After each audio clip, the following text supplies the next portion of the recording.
It's often said that Batman's best villains are reflections of the Caped Crusader. Villains like Two-Face represent his duality, Mr. Freeze his sense of loss, and the Riddler his towering, obsessive intellect. But there is an obscure one-and-done villain that took this idea quite literally. The Wrath is Batman's exact opposite, a man whose criminal parents were killed by the police and who dedicated his life to getting revenge. And when that character made his way to The Batman, the creative team took the same idea and ran with it, giving him a teen sidekick of his own, Scorn. But before I get to that, let's first talk about the comic book source material.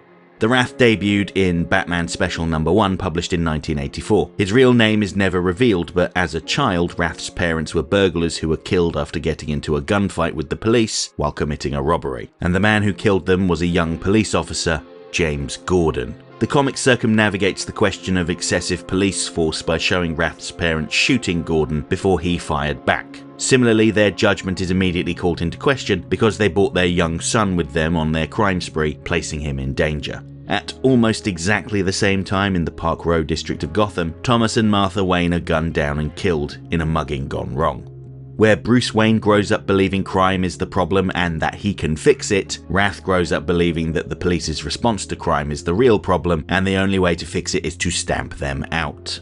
Like Batman, he becomes obsessive, disappearing into the world to hone himself into something unstoppable. He is, for all intents and purposes, Batman's equal. But where Batman trains to stop criminals, the Wrath trains to become a professional assassin who targets high-profile police officers. And this parallel is perfectly visualized in how the Wrath's costume mirrors Batman's silhouette, but the colors are a bold purple and red with a W insignia on his chest. And the implication is that he came up with his costume entirely independently of Batman, which kind of tickles my funny bone given how similar they are. When Wrath returns to Gotham, he tries to kill Commissioner Gordon, but Batman keeps getting in his way. What follows is a cold, impersonal escalation. While researching Batman, he learns that he is seen every year on the 26th of June, paying tribute in Crime Alley alongside Leslie Tompkins. That day has a lot of significance for the Wrath. That's also when his parents were killed. But when he looks up other events that took place on that day, he sees the Wayne murders and everything falls into place. In order to persuade Batman to step aside and let him kill Gordon, he desecrates the Wayne's graves, assaults Alfred, and takes Leslie Tompkins hostage.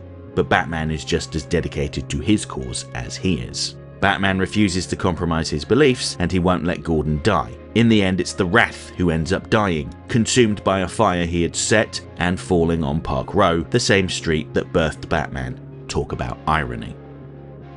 And there's a recurring idea in the comics that when a villain learns Batman's secret identity, they are either killed or their minds are broken. This was also seen in another anti-Batman character, Prometheus, who first appeared in 1998. His origin is similar. His parents were criminals that were killed in a shootout with the police in front of him, and the shock of seeing them getting gunned down turned his hair white. But where the Wrath fixates on the individual officer that killed his parents, Prometheus seeks revenge against anyone who claims to represent law and order. And yes, he did kill the officers involved, but ultimately in his eyes, justice is fraudulent.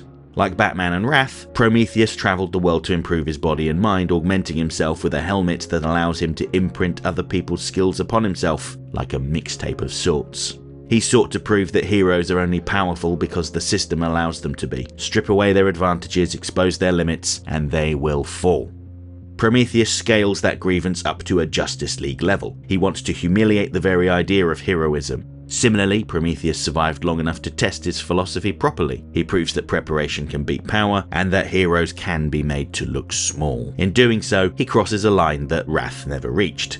And that's kind of why it'd be disingenuous to keep talking about Prometheus in a video about Wrath, because while they have similar origins, conceptually they are quite distinct. But I will say, it was pretty inventive how Batman defeated Prometheus, by inserting a combat disc patterned on the mind of Stephen Hawking, the theoretical physicist who lived with motor neuron disease, effectively taking Prometheus off the board forever. Regardless, Prometheus is important to mention in the Wrath story because the two characters outline the full lifespan of the anti-Batman idea, from personal vengeance to ideological warfare, setting the stage for what the Batman did. And I think the most crucial contribution the Batman made to this idea was also providing an anti-Robin in the form of Scorn.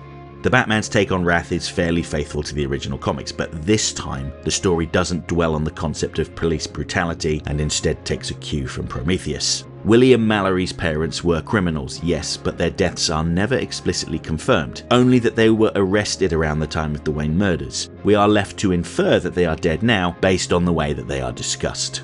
William and his younger brother Andy inherited more than just the family fortune though. They inherited a worldview that sees Gotham's underworld not as a problem, but as a community in need of protection. Wrath even admires the criminal class, people who show the world their true faces, like the Penguin, Killer Croc and the Ventriloquist, all in the name of making a living. As such, Wrath and Scorn become the city's anti-Batman and Robin, not outlaws hunting cops, but vigilantes defending villains. Any costumed villain that Batman is trying to stop is under their protection, whether they want it or not. It's a perverse mirror of the Dark Knight's mission, where Batman hunts criminals to prevent chaos and collateral damage. Wrath and Scorn intervene to ensure that the criminals get away with their loot, regardless of who gets hurt. At the same time, in their civilian identities, William and Andy move in the same social circles as Bruce Wayne, and are even friendly enough that they go rock climbing together. There's also a frenemy relationship between Dick and Andy where the pair are keen to outdo each other. And this is where the MacGuffin that reveals their identities comes into play. Bruce lends William a grapple gun that has a particularly strong, distinctive steel cable. He says he wants to use it for a future rock climbing session. But when Batman sees it being used by Wrath, and has the shocked reaction as he realizes who this new costume criminal is, he also accidentally reveals his own identity to Wrath. And they build up this idea that the two have a deep connection throughout the episode, mostly through words rather than actions. The Batman really wasn't one for subtlety or subtext. Now, this whole concept of the villain protector is reminiscent of the Golden Age versions of the Crime Doctor and Killer Moth, who styled themselves as defenders of Gotham's criminals as well as members of the elite. But where Killer Moth and the Crime Doctor demanded a share of the score, Wrath and Scorn aren't interested in money, it's more of a calling for them. They treat the criminal underworld as a society worth shielding from Batman's moral code, and they don't really pay all that much attention to the police. There is one scene where the Harbour Patrol turns up and Wrath almost crushes them, but that's about it. This reframing allows the show to explore the anti-Batman idea without getting bogged down in debates over who deserves to live or die. Shifting the focus from dead parents and vengeance campaigns makes it more of an ideology story than anything else. This makes Wrath and Scorn more like a dark reflection of Batman and Robin than any comic book revenge story could be. Even Wrath's costume takes this more literally, making him orange, the opposite of Batman's blue on a colour wheel. Likewise, they mirror the Caped Crusaders' tactics by working as a team and obsessively preparing, but they redirect their efforts towards the city's worst instead of the innocent. They first appear during a Penguin heist, slashing Batman and Robin's grapple wires, giving Penguin enough time to get away. Back at the Batcave, Batman deduces that they must have helped Killer Croc escape without revealing themselves earlier in the week, and he fears they're becoming bolder. And the episode blurts out the psychological connection between the two, with both Wrath and Batman saying how they felt like they knew each other and were able to guess where each other will be. Given the way that William talks about his parents, it's safe to assume that they are deceased, and we can make the connection to Batman ourselves. We can infer that this whole escapade is a response to trauma, which is all very well and good. But where things get interesting is in his brother Andy, Scorn. He doesn't remember his parents and barely remembers a life outside of his brother's mission. In fact, he even questions why they're bothering to do what they do. For William, it's because he has a deep-seated need to avenge his parents. But for Andy, he's just a nasty kid that likes hurting people. This is completely unlike Robin, who remembers his own parents very clearly and fights crime in honour of their memory. For Scorn, it's more entertainment than anything else, and that is how he is the opposite of Robin. Throughout the course of the episode, Wrath and Scorn's plans grow bolder, as Batman feared. They attend Gotham's $1 million fun ball, attacking Batman and Robin to allow Joker to get away, and then guard a heist of currency plates that would allow the costumed criminals to print as much money as they wanted. It's here that they realise Batman and Robin's identities and waste little time before going on the offensive. They force their way into the Batcave after pouncing on Alfred when he'd opened the grandfather clock, and try to demolish the place. Their thought process was that they needed to destroy everything Batman and Robin had before destroying them. And that was a crucial mistake, because the Batcave is their home turf. Batman summons a swarm of bats, causing Wrath to fall and land on his face, while Robin thwacks Scorn with a training dummy. And this brings us back to that unspoken rule in Batman stories. Once a villain learns Batman's identity, they cannot be left unpunished. Wrath threatens to reveal Batman and Robin's identities to the world if they don't let them go, but Batman would sooner give up everything than compromise his values. It's fortunate then that there's a third party with a vested interest in keeping Batman around. the Joker. Now, Joker had already been less than thrilled with Wrath's interjections in his schemes. He didn't ask for protection when robbing the lottery. He was unhappy that Wrath and Scorn hadn't kept the police at bay when he tried to steal the currency plates, and he seemed less than pleased when Scorn called them up to let them know that he had figured out Batman's secret identity. Rather than voice his concerns, Joker disguises himself as a police officer and gasses Wrath and Scorn to keep Batman's secret. He is adamant that Batman must remain in play to keep their game going, and if anyone's going to destroy the Caped Crusader, it's him, not those posers. Joker won't tolerate anyone trying to ruin his fun, and the pair are left essentially with their minds erased, trapped in a grinning grimace, presumably for the rest of their lives. It's important to note that they're not dead. They could potentially be cured one day, but for now they've been removed from the board and Batman's secret is intact. In the end, whether it's a comic book Wrath, Prometheus, or the Batman's Wrath and Scorn, they are ultimately destroyed because they lack something that Batman has in abundance, and that is restraint. Where Batman imposes rules on himself, these characters treat trauma as justification. Wrath escalates to assassination, Prometheus to ideological warfare, and Scorn is just a nasty little git. In every case, inverting Batman's mission strips away the restraint that allows it to function. That's why these characters burn out, are removed, or are rendered inert once they cross certain lines, like learning Batman's identity. Ultimately, the anti-Batmen are fascinating as mirrors, but they are inherently one note. Once you see the reflection, there's not much left to explore.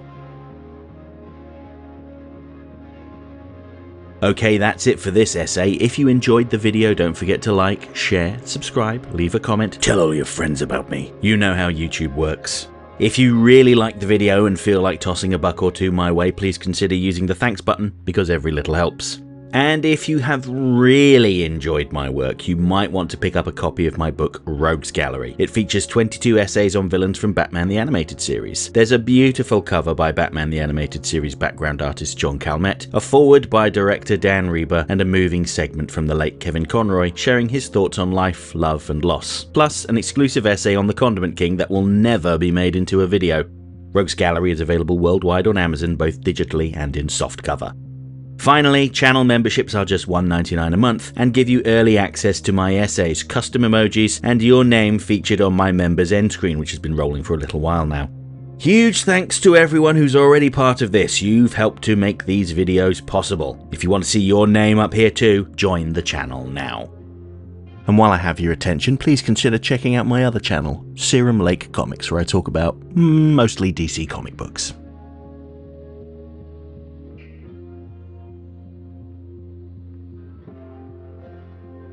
Next time, I'll be back on Friday to follow up on the question I asked in my prototype video. I asked if anyone was interested in seeing a video about steel, and you responded with a resounding yes. So yeah, we'll talk about John Henry Irons. And next Monday I want to go back to Batman the Animated Series to talk about an underrated episode that shows us a story from multiple perspectives. Yes, it's the Rashomon-like story of potential police corruption, POV. Hope to see you then.